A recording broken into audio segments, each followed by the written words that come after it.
Voilà, bonjour à tous et bienvenue en ce jour de l'Ascension pour une petite vidéo book review. Aujourd'hui, je vais vous parler d'un roman young adulte que j'ai vraiment beaucoup aimé. Mais avant de vous le présenter, je voulais juste m'excuser parce que j'ai un gros rhume, je suis un peu malade depuis le début de la semaine et j'ai la voix un peu enrouée. Donc ça fait tout là, ça picote, c'est pas gai du tout. Et bon, je profite de ma rémission de l'après-midi puisque moi en général je suis fort malade le matin et le soir. Donc j'en profite pour faire ma petite vidéo entre deux crises. Donc si jamais vous m'entendez tousser ou quoi que ce soit, vraiment je m'excuse, mais c'est totalement indépendant de ma volonté.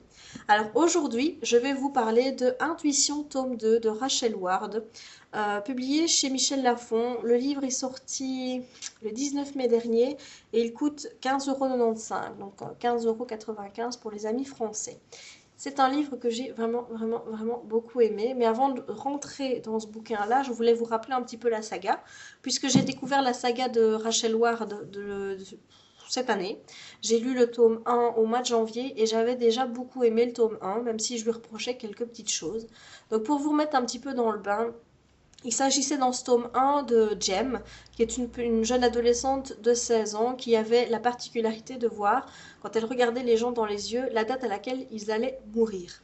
Et donc, de fait, c'était un personnage qui était assez distant, assez froid, parce que elle voyait pas l'utilité de s'attacher aux gens et de nouer des relations avec eux, dans la mesure où elle savait très bien quand ils allaient mourir. Donc, elle était assez fermée, comme ça, jusqu'au jour où Spider va vraiment rentrer dans sa vie, qui est un jeune garçon de 16 ans, qui fait un petit peu des conneries.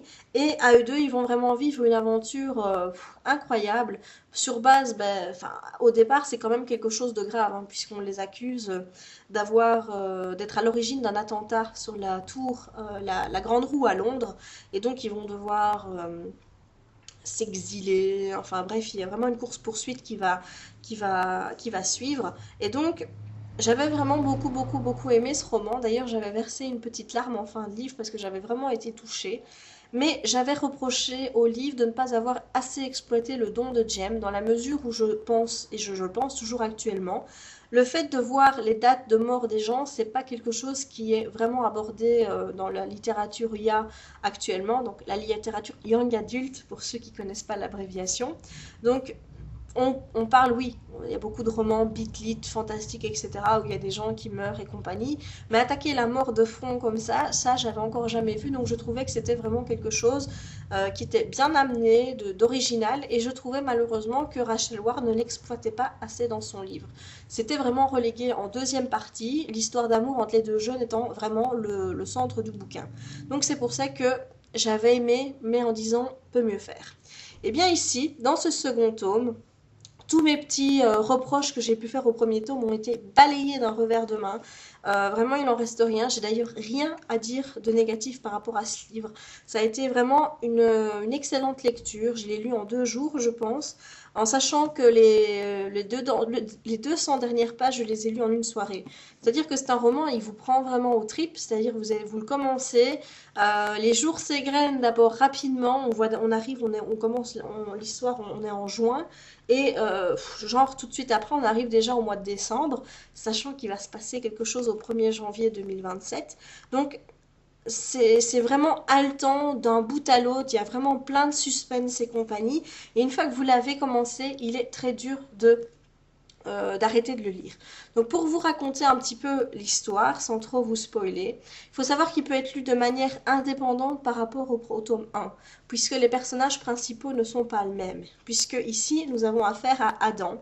Adam qui est le fils de Jem. Et pour ceux qui ont lu le premier tome, ils savent très bien comment l'histoire se termine, et donc c'est pas un spoil non plus quand je vous dis que Jem dans ce tome-ci, elle est morte, puisque c'est écrit sur la 4e de cover de toute façon. Donc Jem est morte, Adam vit donc avec son arrière-grand-mère, Val, qui est un personnage récurrent puisqu'elle était déjà dans le tome 1, et il a le don de sa mère, c'est-à-dire que lui aussi voit les dates des morts des gens s'afficher sur leur tête.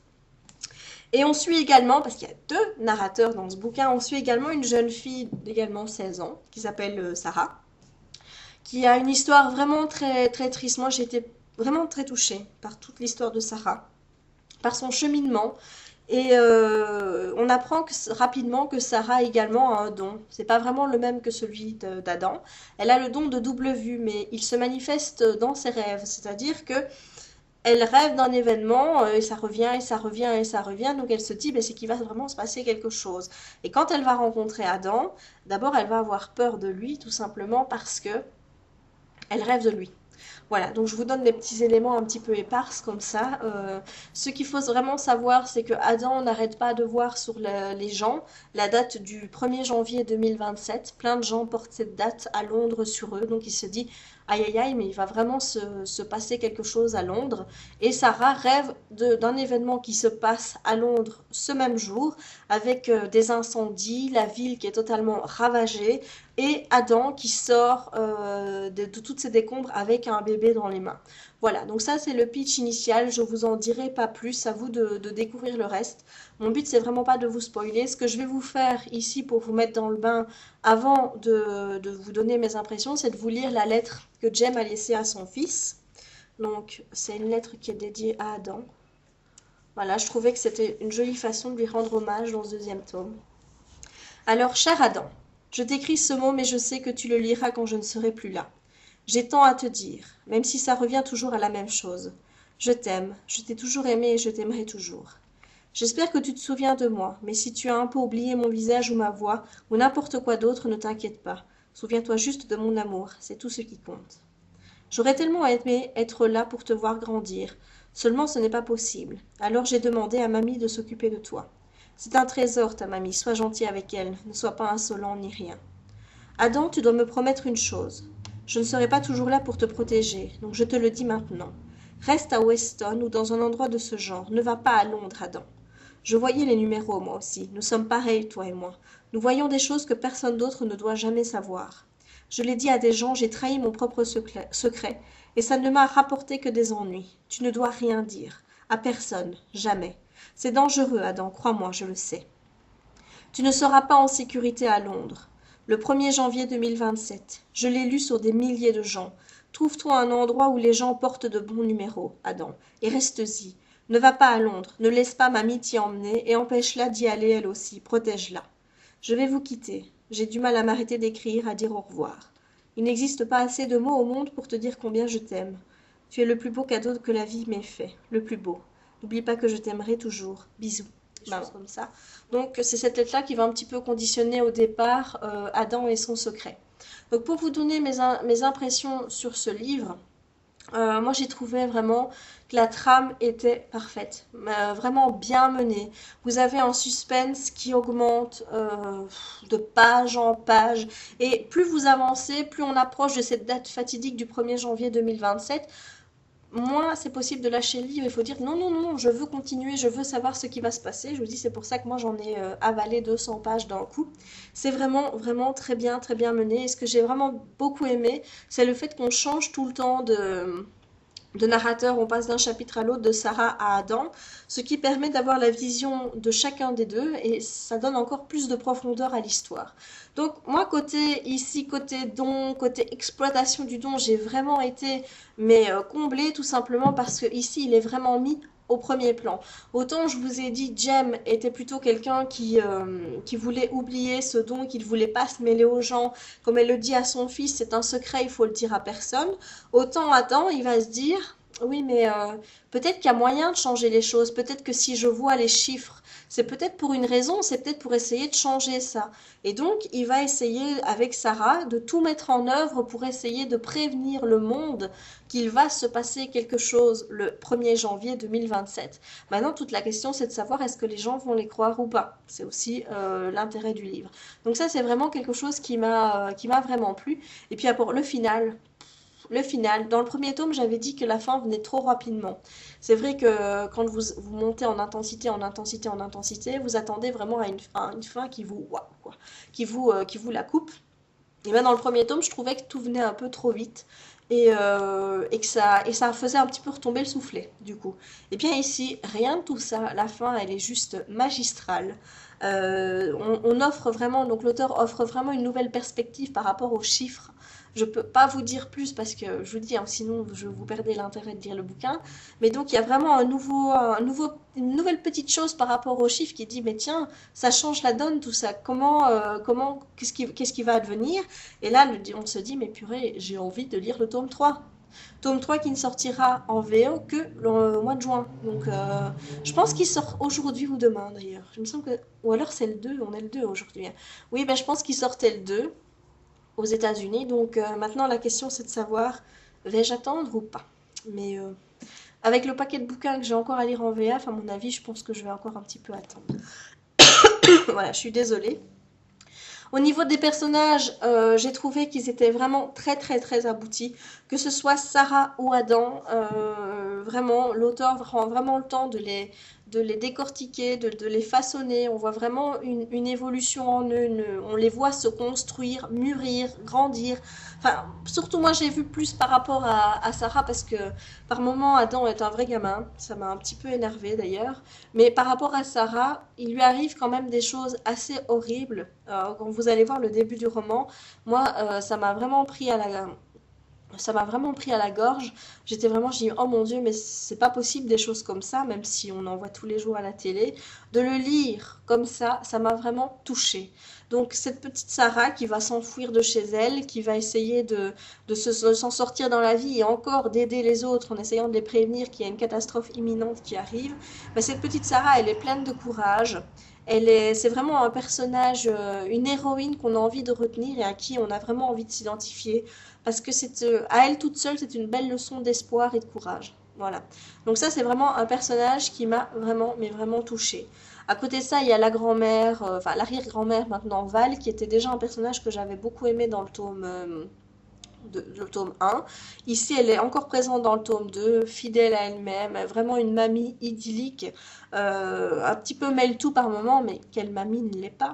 Et c'est vraiment aussi un personnage que j'ai beaucoup aimé, et j'ai été fort peinée parfois de la façon dont Adam se comportait avec elle, parce que parfois il n'est pas toujours sympa, alors qu'elle essaye, elle, de l'aider. Il va la tenir pour personnellement responsable du fait que la lettre que sa mère a, elle lui donne seulement au moment le plus important. Sa mère lui a dit, tu lui donneras quand il sera prêt et pas avant. Et donc, lui est fâché sur sa grand-mère en disant, mais tu aurais dû me donner cette lettre beaucoup plus tôt, pourquoi tu l'as gardée pour toi? Tu nous as ramenés ici à Londres alors que tu savais que maman disait que le 1er janvier, il allait se passer quelque chose. Donc, il la tient vraiment pour responsable de ce qui va, limite de ce qui va arriver. Et donc, il est vraiment pas sympa avec elle. Mais pas uniquement avec elle quand il est avec elle. Quand il parle d'elle, c'est la vieille bique ou des choses comme ça. Enfin, moi, personnellement, ça m'a choquée. Parce que bon, moi aussi, hein, je m'arrive de me friter avec ma grand-mère et des fois je me dis, purée, elle est vraiment énervante, mais jamais je la traitais de vieille bique ou de vieille folle ou quoi que ce soit. Ça, c'est... Non, jamais. Donc voilà. Par rapport à Adam, c'est un petit peu ça qui m'a un petit peu gênée. Par contre, ce que j'ai beaucoup aimé dans son personnage et ce que je reprochais un peu à Jem, c'était que justement, Jem, c'est l'ombre, elle était là, elle voulait faire comme s'il n'était plus là. Et lui, il s'est dit, ben voilà, je suis désolée, il s'est dit, voilà, moi on me les a donnés, c'est sûrement pour une raison, donc au lieu de me cacher avec mes chiffres, je vais essayer de les comprendre, je vais essayer de faire bouger les choses. Donc il s'en sert vraiment, il veut faire évoluer les choses, donc il se dit, voilà, si je vois les dates des gens, c'est pour que ça change, peut-être pour essayer justement qu'il leur arrive rien. Donc contrairement à Jem, il est beaucoup plus actif à ce niveau-là, donc ça c'est vraiment quelque chose que j'ai beaucoup aimé. La relation entre les deux, Sarah et Adam, puisque vous imaginez bien qu'il y a une belle relation entre deux, et bien justement ce qui est beau c'est qu'on ne sait pas trop où ils en sont. Est-ce que c'est de l'amitié? Est-ce que c'est de l'amour? On ne sait pas trop. On sait bien qu'Adam voit Sarah avec les yeux d'un amoureux. Mais Sarah est très distante. Sarah prend ses distances, pas prend ses distances, mais elle reste réservée par rapport à ça. Et c'est vraiment touchant de les voir. Ils évoluent petit à petit. C'est vraiment une relation qui se construit dans le temps. Tout d'abord en amitié. Et parfois on se dit, mais c'est vraiment réaliste parce que avec le passé de Sarah, avec ce qu'elle a vécu et compagnie, on a vraiment l'impression parfois de faire 2 pas en avant pour ensuite faire 3 en arrière. Mais c'est vraiment une relation qui est touchante et qui se construit vraiment petit à petit. Et on se dit, ben mon Dieu, vivement le tome 3 pour voir où ils en seront. Donc voilà, c'est encore une belle petite chose pour le tome 3 à attendre et à espérer.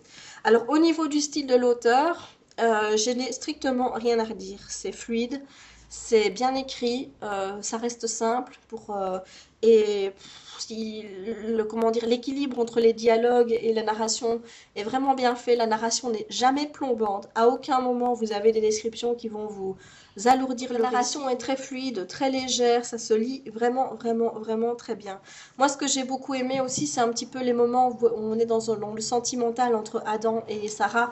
Vous avez une narration qui est plus douce, qui est empreinte d'émotion, quelque chose de vraiment très, très tendre à lire. Et puis quand on passe vraiment dans la partie action, dans la partie de se dire, mon Dieu, on arrive à cette date du 1er janvier 2027, et bien là, ben, le style accompagne vraiment la montée d'adrénaline qui vous prend. C'est-à-dire que la narration est beaucoup, beaucoup, beaucoup plus rapide.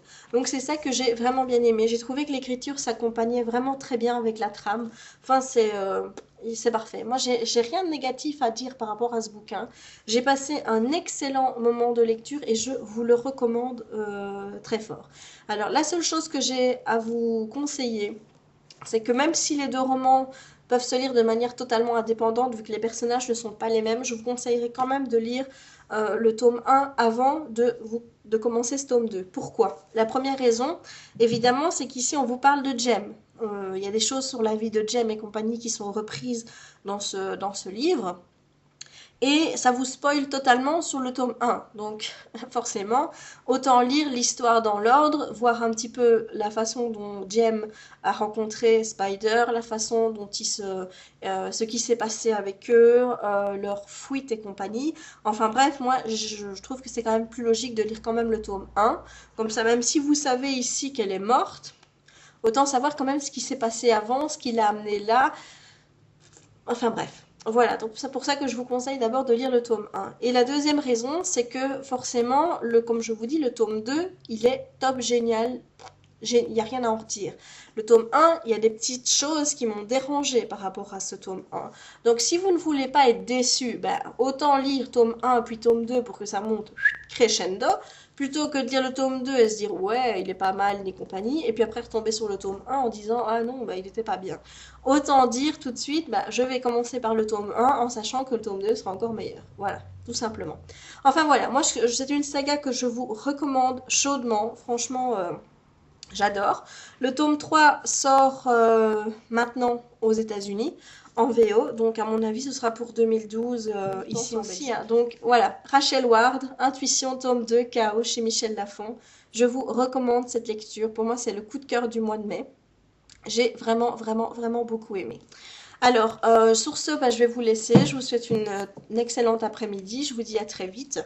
Je viens de terminer Farlander, donc il y aura une petite chronique vidéo qui devra bientôt arriver. D'ici là, je vous souhaite de bonnes lectures. Au revoir.